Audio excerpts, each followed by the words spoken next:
శ్రీ గురు గణేష మేధా దక్షిణామూర్తి సహిత శ్రీ బాలా త్రిపురసుందరై నమః. జై జయశంకర టీవీ ప్రేక్షకులకు శుభోదయం. శ్రీరస్తు కార్యక్రమానికి స్వాగతం. శ్రీరస్తు కార్యక్రమంలో భాగంగా ముందుగా ఈ రోజు ఉన్నటువంటి తిథివార నక్షత్రాదులు గమనిద్దాం. ఈరోజు పుష్యశుద్ధ షష్ఠి శనివారం, పూర్వభాద్ర నక్షత్రం ఉదయం 8:41 వరకు ఉండి తర్వాత నుంచి కూడా ఉత్తరాభాద్ర నక్షత్రం ప్రవేశిస్తున్నది. వరియాన్ పరిగా యోగాలున్నాయి, కౌళవ తైతుల కరణాలున్నాయి. ఇటువంటి తిథివార నక్షత్ర సంయోగం కలిగినటువంటి నేటి రోజున ఉద్యోగ ప్రయత్నాలకు, యాత్రల రూపకల్పనకు, వైద్య సంప్రదింపులకు, మొక్కలు నాటడానికి, వాహన మరమ్మతులకు, క్రయ విక్రయాలకు, ముఖ్యులతో సంప్రదింపులు జరపడానికి కాలం అనుకూలంగా ఉన్నది అని చెప్పుకోవచ్చు. ఉద్యోగ ప్రయత్నాలకు, యాత్రల రూపకల్పనకు, వైద్య సంప్రదింపులకు, మొక్కలు నాటడానికి, వాహన మరమ్మతులకు, క్రయ విక్రయాలకు, ముఖ్యులతో సంప్రదింపులు జరపడానికి కాలం అనుకూలంగా ఉన్నది. ఇక ఆధ్యాత్మికంగా చూసినప్పుడు పౌషమాసే శుక్లషష్ఠ్యాం దివో దినపతిర్ద్విజ విష్ణురూపీ జగత్రాత ప్రాదుర్భూత సనాతన స తస్మాత్ పూజనీయో యస్యాం ద్రవ్యైర్గంధ పురస్కృతై నైవేద్యైర్ వస్త్రభూషాజ్యై సర్వసౌఖ్యమభీప్సుభిః అని చెప్పబడినట్లుగా ఈ రోజున సనాతనుడైనటువంటి శ్రీమన్నారాయణుడి యొక్క స్వరూపమైనటువంటి కర్మసాక్షి ప్రత్యక్ష భగవానైనటువంటి సూర్యనారాయణమూర్తి విష్ణు రూపముగా ప్రకాశిస్తూ ఉంటాడు కనుక విష్ణురూపి అయినటువంటి సూర్యుడిని పూజించాలి అని అన్నారు. సూర్యుడికి అనేకమైనటువంటి రూపములు చెప్పబడ్డాయి. ఒక్కొక్క మాసంలో ఒక్కొక్క రూపంతో ఆయన ప్రకాశిస్తూ ఉంటాడని చెప్పని. ఆ ఒక్కొక్క మాసంలో ఒక్కొక్క రూపంలో ప్రకాశించేటువంటి సూర్యనారాయణమూర్తి ఈ మాసమున విష్ణు రూపమై ప్రకాశిస్తూ ఉంటాడని. దేవతల్లో ఉండేటువంటి వర్గములు ఏవైతే ఉన్నాయో యక్ష కిన్నర గరుడ కింపురుష సిద్ధ విద్యాధరాది ఇత్యాది వర్గములు ఏవైతే ఉన్నాయో ఈ దేవతా వర్గములకు కలిగేటువంటి నష్టములన్నింటినీ కూడా తీర్చి లాభములు వారికి కలిగే విధంగా అనుగ్రహిస్తూ దేవతలందరినీ కూడా రక్షించేటువంటి స్వరూపం ఏదైతే ఉందో దానికి విష్ణు స్వరూపము అని పేరు. సూర్యుడి యొక్క ఆ స్వరూపానికి విష్ణు స్వరూపము అని పేరు.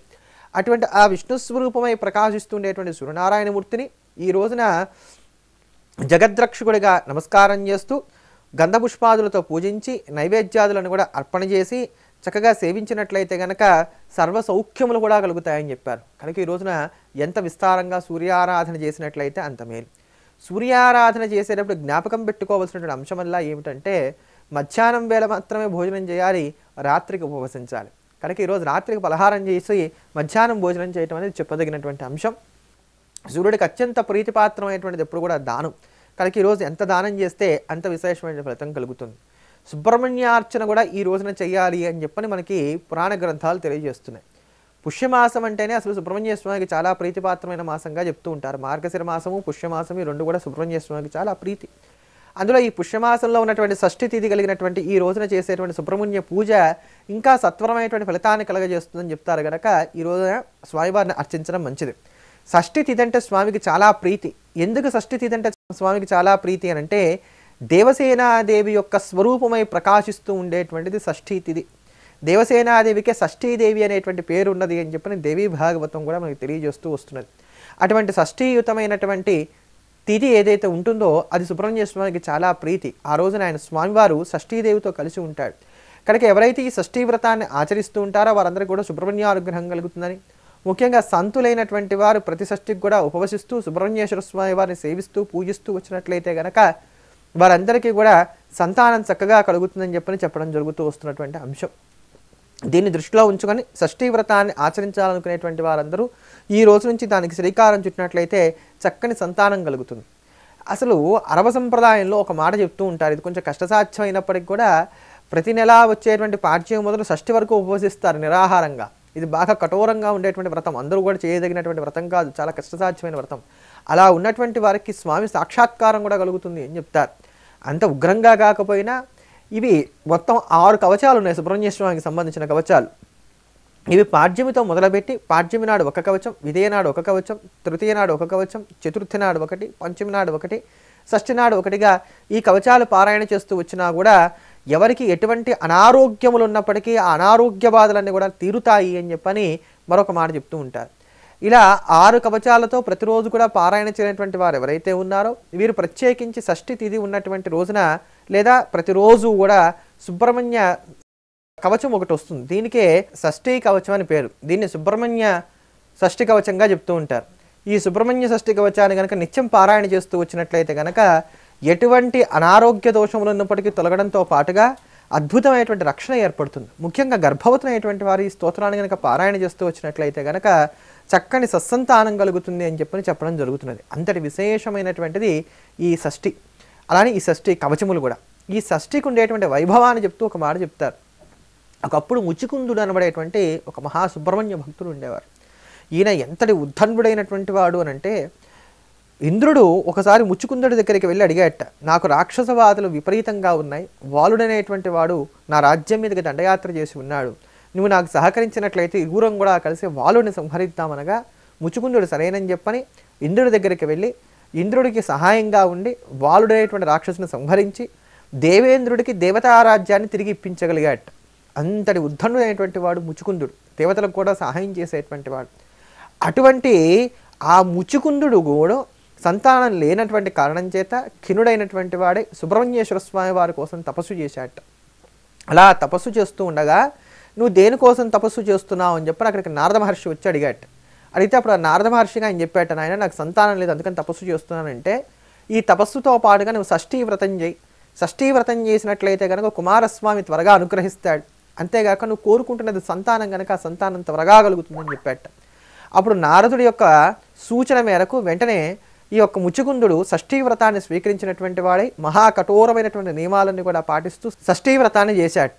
ఆ షష్ఠీ వ్రతానికి సంతసించినటువంటి వాడై కార్తికేయుడు ప్రత్యక్షమై, ఓ ముచుకుందా నీకేం వరం కావాలో కోరుకో అంటే, సంతానార్థి అయి నేను తపస్సు చేశానని చెప్పగానే సరే నీకు సంతానం కలుగుతుందన్నట్టు. వెంటనే ముచ్చుకుందుడు అన్నట్టు, నాకు ఇట్లాంటి సంతానం అయితే చాలదు స్వామి, నీవే నా గర్భాన్ని జన్మించాలన్నట్టు.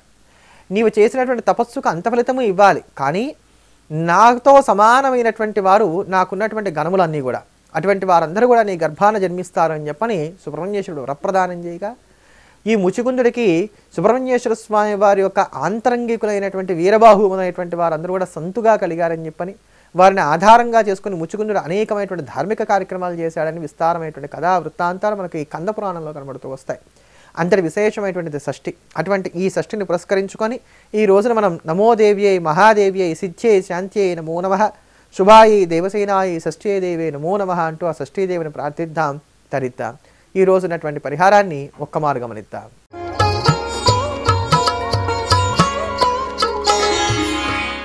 మన నిత్య దైనందిన జీవితంలో మనం ఎదుర్కొనేటువంటి ఇబ్బందుల నుంచి బయటపడడానికి గాను తేలిగ్గా ఉపకరించేటువంటి పరిహారాల గురించి మనం ప్రతిరోజు తెలుసుకుంటున్నాం కదా. ఆ క్రమంలో నిన్నటి రోజున మనం విద్యాపరమైనటువంటి శాపాలకి కారణాలు ఏమిటి, వాటిలోంచి ఎలా బయటపడాలో కొన్ని పరిహారాలు చెప్పుకున్నాం. అలానే ఈ రోజున మరొక 2 తేలికైనటువంటి పరిహారాల గురించి మనం ప్రస్తావన చేసుకునే ప్రయత్నం చేద్దాం. విద్యాపరమైనటువంటి శాపాలు ఏమన్నా ఉన్నట్లయితే అవి తొలగిపోవడానికి ఈ పరిహారాలు మనకి చాలా చక్కగా ఉపయోగపడతాయి.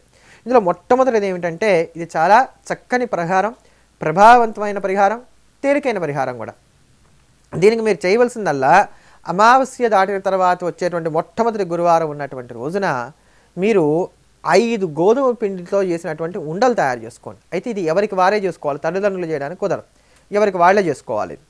దీనికి ఏం చేయాలి అంటే, గోధుమ పిండి తీసుకోవడం, కాస్త నీళ్ళు కలపడం, ఉండలు తయారు చేసుకోవడం. ఈ ఉండలు ఈ సైజులో ఉండాలనే లెక్క ఏమీ లేదు. చక్కగా 5 ఉండలు తయారు చేసుకోండి. 5 ఉండలు తయారు చేసుకున్నాక ఆ ఉండకి మధ్యలో ఒక చక్కగా ఒక కన్నంలాగా వేలుతో బొటన వేలుతో బాగా అదిమితే ఏమవుతుందో గుంటలాగా వస్తుంది. దాంట్లో ఒక ఎండు ఖర్జూరం, ఆకుపచ్చగా ఉండేటువంటి ఒక యాలకు పెట్టి ఆ ఉండని చక్కగా మూసేసి మళ్ళీ గుండ్రంగా తయారు చేసేసేయండి. ఒక ఎండు ఖర్జూరము, ఒక ఆకుపచ్చని యాలకు, ఈ గోధుమ పిండి ఉండలో పెట్టేసి మళ్ళీ చక్కగా ఉండలాగా తయారు చేసేసుకోండి. ఇలా 5 ఉండలు తయారు చేసుకోండి. ఈ 5 ఉండలు కూడా తీసుకువెళ్ళి ఆవుకి తినిపించాలి. ఆవు దేశీ ఆవు అయి ఉండాలి. జెర్సీ ఆవులు కావు. ఎప్పుడు కూడా జ్ఞాపకం పెట్టుకోండి, జెర్సీ ఆవులు కానే కావు. జెర్సీ అనేది వేరే సంతతి, మనకు సంబంధం లేనటువంటి నాటు ఆవులే, మన జాతి ఆవులే వెతిన అవి మాత్రమే ఆవులు, వాటికి తినిపించండి. ఇలా ప్రతి గురువారము 5 గురువారాల పాటు, అమావాస్య దాటిన తర్వాత వచ్చేటువంటి గురువారంతో మొదలుపెట్టి ఇలా వరుసగా 5 గురువారాల పాటు చేసినట్లయితే మంచి ఫలితాన్ని సొంతం చేసుకోగలుగుతారు. ఇలా తరచుగా 3 నెలలకు ఒక మారు, 6 నెలలకు ఒక మారుగా చేసుకుంటూ వెళ్తూ ఉండటం వల్ల విద్యాపరంగా ఎటువంటి ఆటంకాలు లేకుండా హాయిగా సాఫీగా మీరు ముందుకు సాగిపోతారంటంలో సందేహం లేదు. ఇది ఎంతటి పెద్ద చదువులు చదువుకునేటువంటి వారికైనా కూడా ఉపకరించేటువంటి పరిహారం.